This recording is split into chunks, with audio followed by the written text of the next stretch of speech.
Module 9 में हम लोग एडवांस एसईओ स्ट्रेटेजी के बारे में डिटेल में डिस्कशन करेंगे।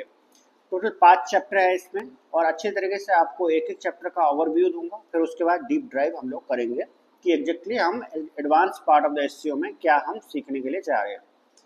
एडवांस पार्ट में देखिए सबसे पहले आ जाता है सर्च इंजन ऑप्टिमाइजेशन, जो वॉइस पे काम कैसे करती है, number 1। Number 2, SEO for the e commerce website. E commerce website के लिए एसईओ की एडवांस स्ट्रेटेजी की जरूरत होती है, बिकॉज वहाँ पे डायनामिकली पेजेस जनरेट होते हैं और 50 प्रोजेक्ट से लेकर 5 लाख प्रोडक्ट भी हो सकते हैं वेबसाइट के ऊपर में, तो एडवांस एसईओ लगती है। यूट्यूब के एसईओ मीन्स यूट्यूब के मल्टीपल वीडियोज होते हैं, उसको वॉइस सर्च के ऊपर, उसको यूट्यूब के ऊपर, उसको गूगल के ऊपर कैसे रैंक करा जाए, ये एडवांस एसईओ का पार्ट है। नेक्स्ट है एआई। आपने बहुत नाम सुना होगा। एआई एंड एसईओ ये दोनों कंबाइंड करके आजकल चल रहा है। मीन्स ये है कि जो सर्च इंजन जो है अभी शिफ्ट हो रहा है अपना जनरेटिव एआई के ऊपर, जैसे जेमिनी हो गया, चैट जीपीटी हो गया, एलेक्सा हो गया, मल्टीपल एआई जो है वो आ रहा है, जिसपे कि हमारा वेबसाइट फीचर्ड होना चाहिए, हमारा वेब प्रॉपर्टीज, हमारा पोर्टल, हमारा ई कॉमर्स वेबसाइट लिस्टेड होनी चाहिए। वो कैसे होगा वो डीप ड्राइव हम करेंगे और इसका इम्पैक्ट क्या है। लास्ट का है जो गूगल अपडेट जो आती है और पेनल्टीज वेबसाइट में लेती है, वो किस तरीके से कि वेबसाइट में पेनल्टीज लगती है और रिकवरी कैसे करना है। ये तमाम चीज़ें इस मॉड्यूल नंबर 9 में पढ़ेंगे, जो एडवांस एसईओ का पार्ट है। चलिए एक एक करके डीप ड्राइव करते हैं। सबसे पहले नंबर 1 पे आते हैं वॉइस सर्च फॉर ऑप्टिमाइजेशन। देखिए आज के डेट में बहुत सारे लोग टाइप करना पसंद नहीं करता है। सिंपली है कि उसको वॉइस पे क्लिक है, गूगल पे जाए या किसी भी जनरेटिव एआई पे या जहाँ भी वो सर्च कर रहे हैं, सिंपली वॉइस पे क्लिक करते हैं। वॉइस पे क्लिक करके वो बोलते हैं और बोलने के बाद इमीडिएटली आपको रिजल्ट वहाँ पे आ जाता है, फिर आगे का एक्शन वो लोग कर लेते हैं ऑडियंस।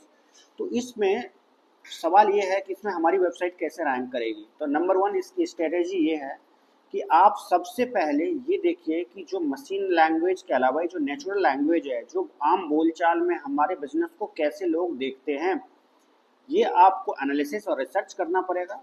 ये रिसर्च का पार्ट है जिसमें हम ये पता करने की कोशिश करते हैं, जैसे फॉर एग्जांपल डिजिटल मार्केटिंग कोई सर्च कर रहा है तो क्या देखेगा, वो एक मशीन लैंग्वेज के अलावा एक नेचुरल लैंग्वेज में ऐसे देखेगा, best SEO agency service provider in Noida, SEO hire SEO agency in Delhi, hire SEO agency in Bangalore under the 25,000 rupees.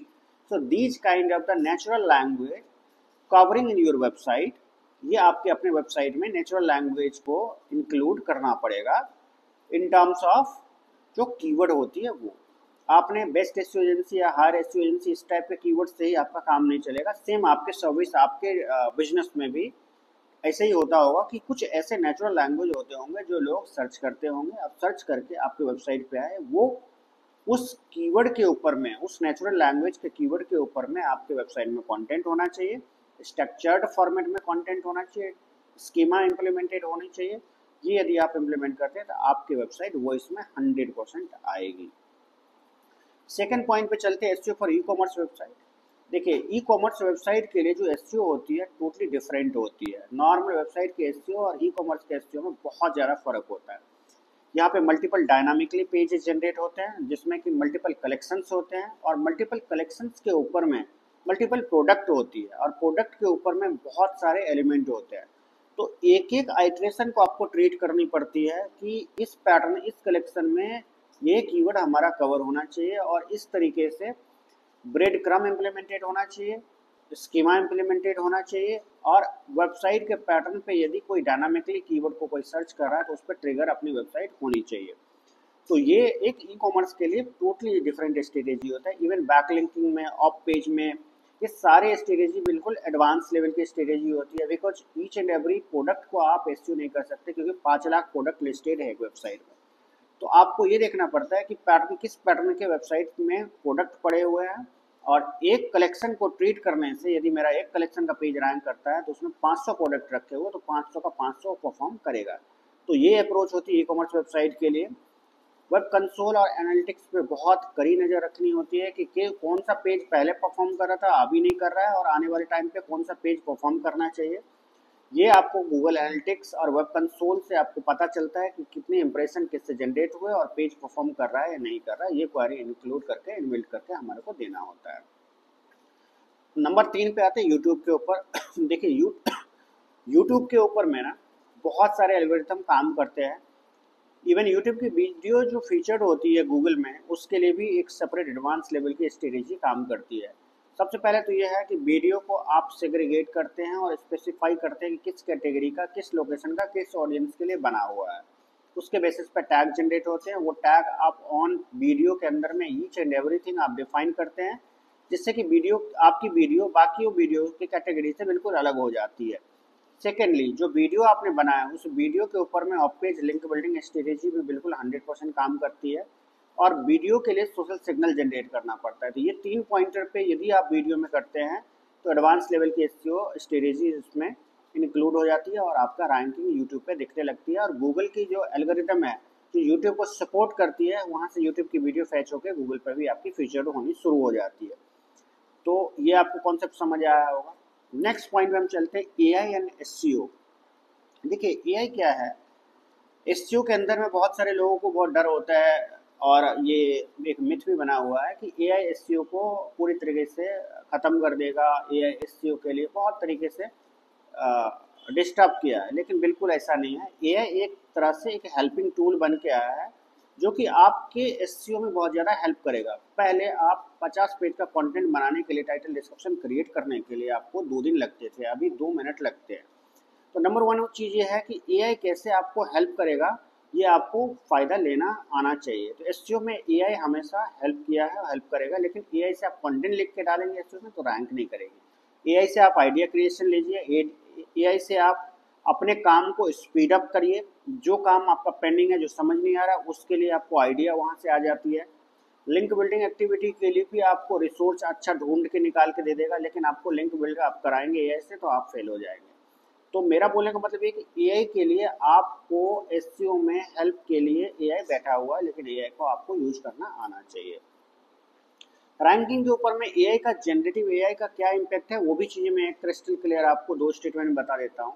देखिए कंटेंट 100% आप चैट जीपीटी या कोई भी दूसरा अदर जनरेटिव एआई से आप लेकर के अपने वेब पेज पे डालेंगे, रैंक कराने की कोशिश करेंगे तो बिल्कुल भी नहीं होगा, क्योंकि वो मशीन है, अपने तरीके से लिखता है। लेकिन वेबसाइट पे जो लोग आते हैं वो ह्यूमन होते हैं।